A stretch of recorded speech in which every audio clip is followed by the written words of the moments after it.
TV के मुख्यालय में इस समय पार्टी की अहम मीटिंग चल रही है। इसमें पार्टी के सभी विधायक और सीनियर लीडर्स मौजूद हैं।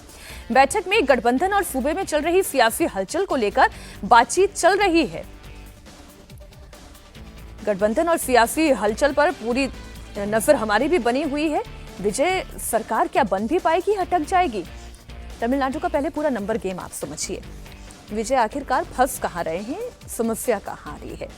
विजय की पार्टी टीवीके को 108 सीट मिली और 2 सीट पर विजय जीते। अब आप ये जानते हैं कि दोनों सीटें तो वो रख नहीं सकते, एक सीट तो उन्हें छोड़नी ही होगी। ऐसे में टीवीके का फाइनल नंबर होता है 107। कांग्रेस के 5 विधायक टीवीके के साथ हैं। सपोर्ट लेटर उन्होंने सौंप भी दिया। आंकड़ा 112 पर पहुंच गया है, लेकिन बहुमत का आंकड़ा 118 का है। तो ऐसे में मैजिक नंबर के लिए 6 विधायकों के समर्थन की और जरूरत है। अब विजय मैजिक नंबर तक पहुंचे कैसे, ये आपको बता दें। टीवीके कांग्रेस के साथ अगर लेफ्ट के 4 और वीसीके के 2 विधायक आ जाते हैं तो 118 का आंकड़ा पहुंच जाता है और विजय सरकार बना सकते हैं। लेकिन अगर वाकई में ये हो गया होता तो राज्यपाल से जब मिलने के लिए कल विजय फिर से गए थे तो फिर इनके समर्थन का भी पत्र लेकर जाते। यानी कि ये फैसला अभी तक नहीं हो पाया है। और तमिलनाडु में एक नई चर्चा शुरू हो गई है। द्रविड़ पॉलिटिक्स के नाम पर डीएमके और एआईडीएमके भी साथ आ सकते हैं। अब अगर ऐसा होता है तो इसका समीकरण आप समझें। डीएमके और उसके सहयोगियों के पास मिलाकर टोटल 73 विधायक हैं।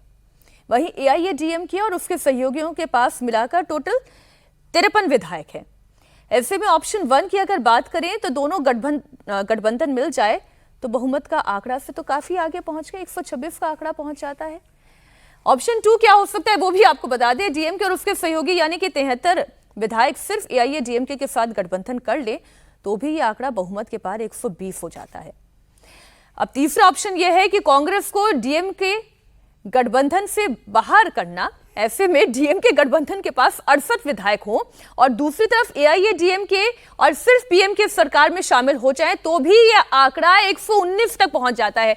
लेकिन अगर डीएमके और एआईडीएमके मिल जाते हैं तो फिर यह संभावना भी है कि टीवीके चीफ विजय थलापति यह कह दें कि मेरे सारे विधायक इस्तीफा दे रहे हैं।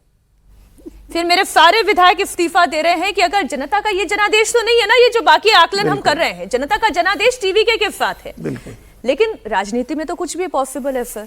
देखिए अभी जितनी समस्याएं बताई ये कोई समस्या नहीं है। हमारी नजर में सिर्फ एक समस्या है, वो समस्या है गवर्नर। दूसरी कोई समस्या नहीं है। गवर्नर को एकदम जिम्मेदारी के साथ, जो संवैधानिक जिम्मेदारी उनको मिली है, जो इस लोकतंत्र की जरूरत है, इस लोकतंत्र की परंपरा है, उसके हिसाब से उनको विजय को बुला करके सरकार बनाने का आमंत्रण देना चाहिए कि आप सरकार बनाइए, बहुमत साबित करें। उनको ज्यादा समय नहीं दें, उनको 2 दिन का समय दें या 3 दिन का समय दें कि आप 3 दिन के अंदर बहुमत साबित करिए, और नहीं तो फिर दूसरा ऑप्शन देखा जाएगा। दूसरा कोई व्यक्ति, ये स्थिति हम इसलिए कह रहे हैं क्योंकि अभी तक कोई दूसरा प्रस्ताव गवर्नर के पास नहीं पहुंचा है। और गवर्नर ने कल की मुलाकात में कहा हुआ, कार्यवाहक गवर्नर ने, वैसे गवर्नर भी पूर्णकालिक नहीं है, वो तो गवर्नर केरल के हैं, और आर.एन. रवि के हटने के बाद हमको लगता है कि वो वही देख रहे हैं केरल या हाँ केरल के ही गवर्नर हमको लगता है विचार देख रहे हैं वहाँ, राजेंद्र विश्वनाथ आर्लेकर जो केरल के गवर्नर थे। तो अब वो उनको एक अभी कोई, उन्होंने कहा कल विजय से मुलाकात में कि हम कोई दूसरे किसी को नहीं बुलाने जा रहे हैं, आप बहुमत का आंकड़ा हमको दीजिए। ये कहा। पता है अभी क्या किया?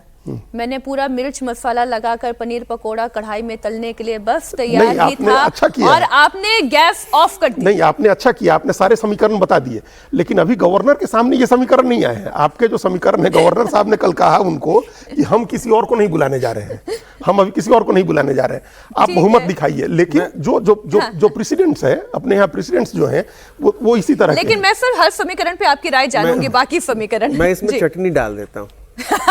मई 10 यानी कल, ठीक है, कल या परसों, कल तो 9 तारीख है, कल 9 तारीख है। मई 10 को तमिलनाडु का जो ये असेंबली है वो डिसॉल्व हो जाएगा। मई 10 ही उसकी लास्ट डेट है, पहली बात। दूसरी बात, ऐसा पहली बार नहीं होगा विजय अगर सरकार नहीं बना पाए। अब उनको मैंडेट मिला है पब्लिक का, अच्छी बात है अगर बन जाए तो।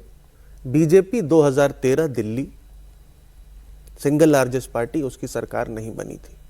बीजेपी 2018 कर्नाटक सरकार बनी, 105 सीटें थी, 112 मेजॉरिटी है, नहीं बन पाई, सरकार गिर गई।